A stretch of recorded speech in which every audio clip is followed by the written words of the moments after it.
Sous la présidence de son Excellence, Monsieur le Président de la République, le Conseil des ministres a tenu sa session ordinaire ce jeudi 20 avril 2017 de 10h à 13h30 avec à l'ordre du jour suivant.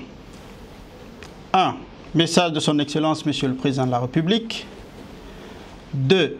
Compte rendu des sessions ordinaires du Conseil interministériel des 11 et 18 avril 2017. 3. Décision. Et 4. Divers.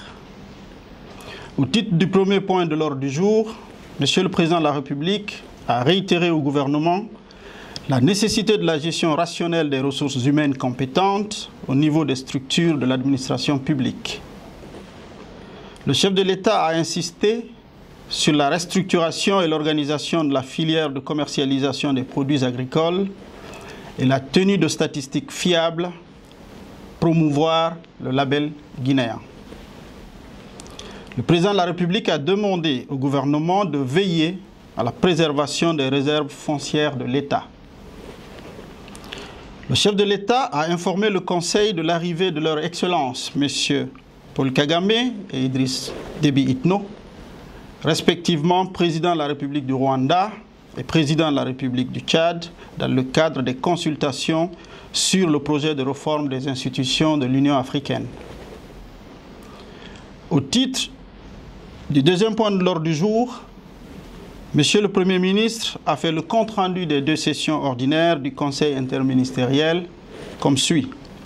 Pour la session du 11 avril 2017, le Conseil a entendu le ministre des Mines et de la Géologie sur une communication relative à la lettre de politique de responsabilité sociétale des entreprises dans le secteur minier et la lettre de politique de promotion du contenu local dans le secteur minier. Le ministre a rappelé que l'État a engagé des réformes profondes en faveur du secteur minier depuis l'avènement de la Troisième République. Ces réformes visent à promouvoir un développement économique durable du pays à travers une exploitation rationnelle des ressources minérales et une utilisation judicieuse des revenus miniers. C'est dans cette perspective que le ministère en charge des mines et de la géologie s'est préoccupé de la problématique de la maximisation des retombées économiques de l'exploitation minière pour nos populations. Le ministre a réaffirmé que ces 2 lettres sont présentées en vue de formaliser un cadre d'orientation politique de prise en charge de cette problématique tout en souhaitant leur adoption. Le ministre a précisé que l'objectif principal de la politique de responsabilité sociétale des entreprises est de promouvoir une gestion responsable et durable du secteur minier guinéen. Elle vise spécifiquement à contribuer au développement socio-économique harmonieux des localités minières, assurer le respect et la protection de l'environnement minier, promouvoir le respect des droits humains dans le secteur minier. Il a informé de la création d'une plateforme de responsabilité sociétale des entreprises dans le secteur minier qui dispose d'un rôle consultatif. Le ministre a ensuite soumis la politique de promotion du contenu local dans le secteur minier et a indiqué que cette politique fixe en particulier le cadre de promotion de l'emploi local ainsi que des prestations des fournisseurs des petites et moyennes entreprises dans le secteur minier. Elle permettra à la Guinée de disposer d'un réservoir de main-d'œuvre hautement qualifié et disponible et de constituer un réseau performant d'entreprises domestiques fournissant au secteur minier une gamme étendue de produits et de services adaptés. Il a annoncé la création d'un comité de pilotage avec pour objectif de veiller à la coordination et au suivi et évaluation de la mise en œuvre de la politique de promotion du contenu local. Le Conseil a invité le ministre à mettre l'accent sur la mise en œuvre effective de la lettre de politique de responsabilité sociétale, environnementale et promouvoir les contenus locaux pour un secteur minier responsable. Le ministre de l'Énergie et de l'Hydraulique a fait une communication relative au programme d'électrification de la Guinée. Il a indiqué que sa communication vise à faire un état des lieux de la mise en œuvre du programme des Nations Unies relatif à l'énergie durable pour tous dans notre pays et déterminer les conditions de sa faisabilité opérationnelle. Le ministre a rappelé les 3 objectifs visés d'ici 2030 pour le programme lors de son lancement par le secrétaire général des Nations Unies en 2012, à savoir 1. Assurer l'accès universel aux services énergétiques modernes. 2. Doubler le taux global d'efficacité énergétique. Et 3. Doubler la part des énergies renouvelables dans le mix énergétique mondial pour atteindre au moins 30% de l'offre d'énergie. Le ministre a informé que compte tenu de son potentiel énergétique, la République de Guinée est choisie par les Nations Unies comme l'un des 4 pays africains pour lancer l'initiative sur l'énergie durable pour tous sur le continent. Il a annoncé que la Banque mondiale a financé 5 projets d'études dans le secteur de l'énergie pour atteindre les objectifs de l'initiative énergie durable pour tous pendant la période 2015-2017.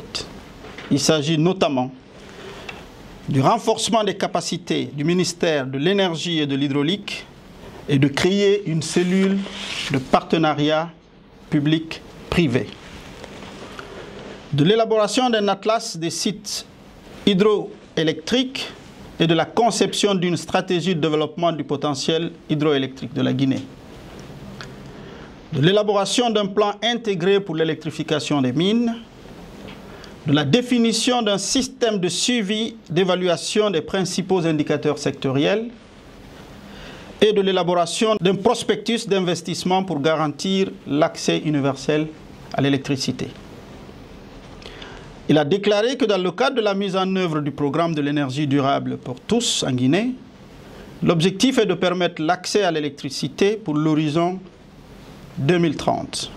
Dans un premier temps, il faudra connecter plus de 721 000 ménages d'ici 2020, soit près de 36,6% de la population contre seulement 18% de connexions légales en 2015. Le Conseil a invité le ministre à s'assurer de la conformité de ce programme avec le Plan national de développement économique et social.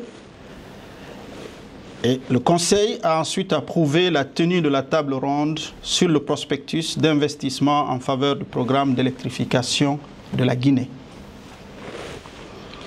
Le ministre des Pêches, de l'Aquaculture et de l'Économie maritime a soumis au Conseil un projet de protocole de suivi, de contrôle et de surveillance de pêche de la zone limitrophe entre la République de Guinée et la République de Sierra Leone.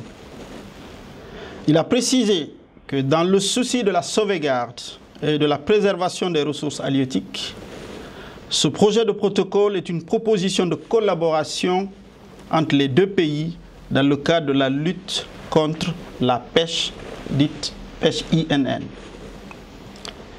Le Conseil a invité le ministre à approfondir l'examen du protocole avec l'appui d'une expertise en matière maritime. Pour la session du 18 avril 2017, le Conseil a entendu M. le ministre des Transports qui a soumis à l'examen un projet de loi portant contrôle technique automobile en République de Guinée.